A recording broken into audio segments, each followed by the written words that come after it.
እማዬ ሁኔታችንን ታውቂዋለሽ። ያው ከቅርብ ጊዜ ወዲህ ደግሞ የገንዘብ ኪሳራ ላይ እንዳለን ታውቂያለሽ። ለዛ ነው ይሄንን ቤት የምንሸጠው። ገና መግዛትህ እኮ ነው ታዲያ። የባንክ ዕዳ አለብህ እኮ። ቤቱ ራሱ በብድር የተገዛ ነው። ዳሪያ ለተወሰኑ ወራት የዕዳውን ክፍያ ልትከፍል አልቻለችም ነበረ። ስለዚህ ባንኩ ቤቱን ለሽያጭ አቅርቦታል። ቆይ ለምንድን ነው ክፍያውን ለመክፈል ያልቻልሽው ዳሪያ? በምታገኙ ገንዘብ ምን ስታደርጊ ነበር? ቆይ ይሄንንም ቤት ልናጣው ነው ማለት ነው? ለምንድን ነው ልጅቷ ላይ የምትጮህባት? ብቻዋን ለዚህ ቤት በቂ ልትሆን አትችልም። ምን ማድረግ ትችላለች? ሁሉንም ገንዘቧን ለእኔ ስልክ ነበር እኮ። እንግሊዝና ለንደን በማገንዘብ ሲሄድ የነበረ ይመስልሻል?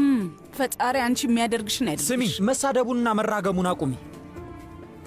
ይኸውልሽ ነገሮችን በደንብ ለማስተካከል በቂ ገንዘብ ያስፈልገናል። ቢያንስ ልታዳምጭኝ ይገባል። ወዴ ልትሄጂ ነው? አምላኬ ሆይ ሙስጠፋ ስማኝ፣ እጅ ልንሰጥ አይገባም። የቻልነውን ማድረግ አለብን፣ ቢያንስ ነገሮች እስኪስተካከሉ ድረስ። በዛ ላይ ለልጃችን ጥሩ ይሆንለታል። ልጁ በድህነት ማደግ የለበትም። የእኛ ልጅ ከኪራዝና ከዳፍኔ በምንድን ነው የሚለየው? ቢያንስ የአያቶቹን ንብረት እኮ ለወደፊቱ ይታደጋል።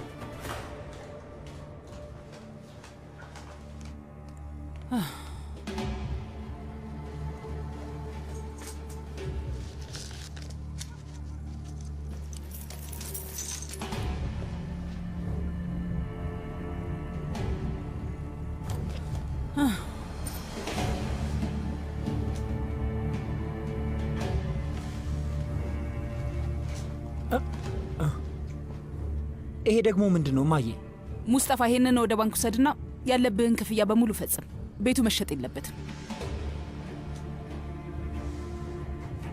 ይሄ ደግሞ መቼ ያጠራቀምሽው ነው? ለዳቦ መግዣ ራሱ እኔን ስትጠይቂ ነበር እኮ። ምክንያቱም እንደዚህ ያለውን ቀን አስቤ ነው ወይዘሮ ዳሪያ። ገንዘቡን ያጠራቀምኩት በዚህ የቅንጦት ኑሮሽና በልጅሽ የትምህርት ቤት ክፍያ ምክንያት ኪሳራ ውስጥ እንደምንገባ ስላወቅኩ ነው።